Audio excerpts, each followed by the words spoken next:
Et salut la Shaker Team. Aujourd'hui on se retrouve pour une nouvelle vidéo. On se retrouve pour notre première vidéo sur les bases de la photographie. Et notre première vidéo va porter sur ce qui est, je pense, l'essentiel, l'exposition.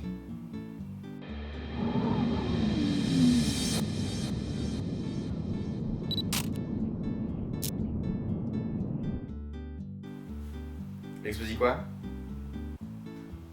Alors l'exposition, qu'est-ce que c'est? L'exposition, c'est la quantité de lumière d'une photo.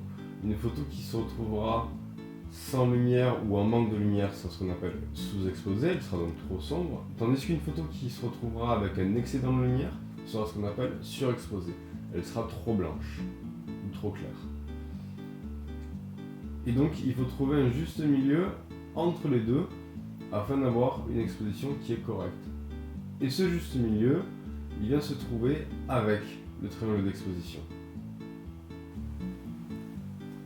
Un triangle? Jamais vu. C'est tout à fait normal, car nos appareils aujourd'hui sont équipés de posemètres. Le posemètre est un outil mesurant la quantité de lumière qu'on va voir à travers le viseur et qui va donner à l'appareil photo chaque donnée à entrer dans le triangle d'exposition afin que l'exposition soit des plus correctes. Mais alors, pourquoi se faire chier? Pourquoi? Parce que le triangle, c'est la base de la photo.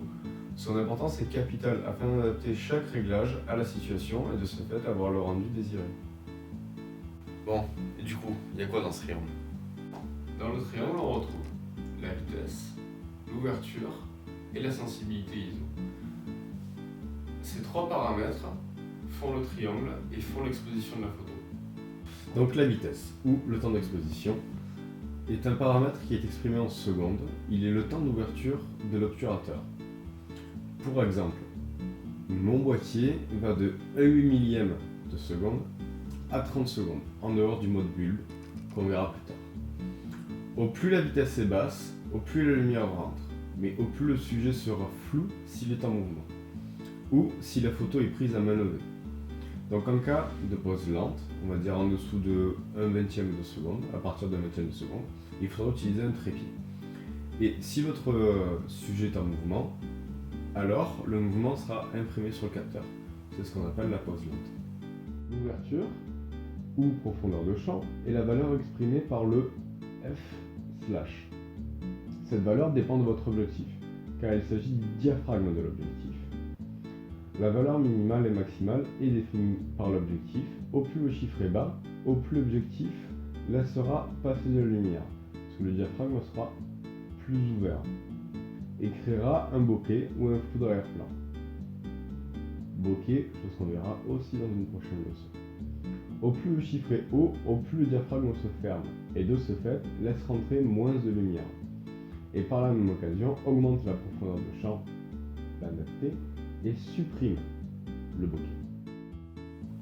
La sensibilité ISO définit la sensibilité du capteur à la lumière. Dans le cadre de l'argentique, ce dernier était défini par la pellicule. C'était la pellicule qui définissait sa propre sensibilité. On achetait des pellicules à 200, 400, 800 ISO. Aujourd'hui, on définit la sensibilité du capteur par un paramètre qui est purement électronique. Donc, au moins on a de lumière et besoin d'une vitesse élevée, au plus on augmente les ISO.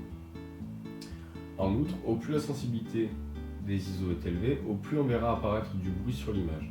Le bruit, c'est des petits points qui vont venir réduire la qualité de l'image ainsi que sa netteté. Voilà les trois paramètres. Si vous avez suivi, au moins il y a de lumière, au plus la vitesse baisse. De ce fait, pour la rattraper, soit on ouvre le diaphragme si c'est possible, s'il est fermé, ou alors on vient augmenter la sensibilité ISO.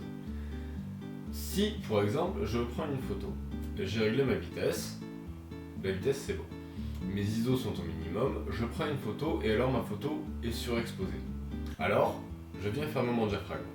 Si à contrario, toujours pareil, j'ai réglé ma vitesse, mes ISO sont au minimum, je prends une photo et alors ma photo est sous-exposée. Je vérifie que mon diaphragme soit bien ouvert au maximum et si c'est le cas, alors là, dans ce cas-là, je viens augmenter les ISO.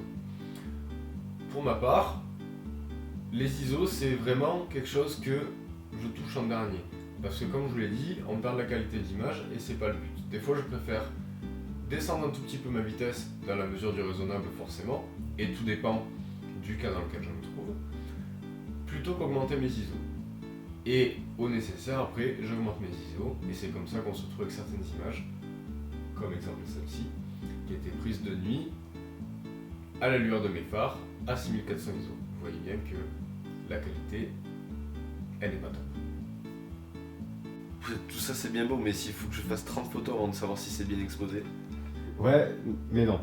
Parce que premièrement, avec le temps, on sait à peu près en fonction de la lumière les réglages à utiliser. Ouais, bon, tu viens de m'expliquer alors. Ouais, et c'est pour ça qu'en fait tu vas me laisser finir, parce que s'il y a un premièrement, il y a un deuxièmement, la réglette d'exposition. La quoi? Tu vas faire ta gueule, tu vas finir.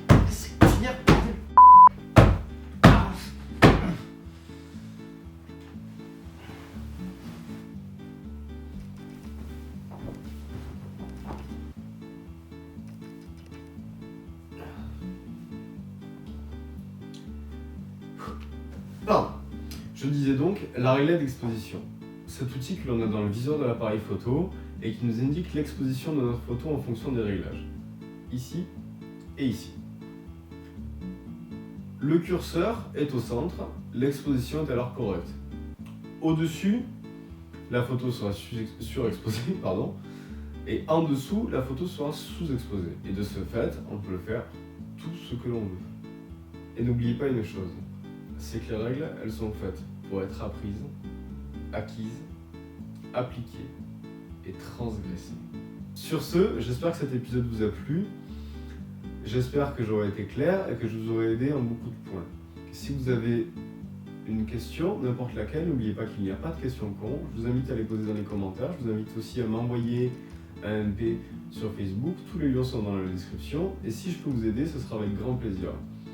Je vous invite aussi à vous abonner si ce n'est pas déjà fait. Je vous invite à liker la vidéo si elle vous a plu et seulement si elle vous a plu.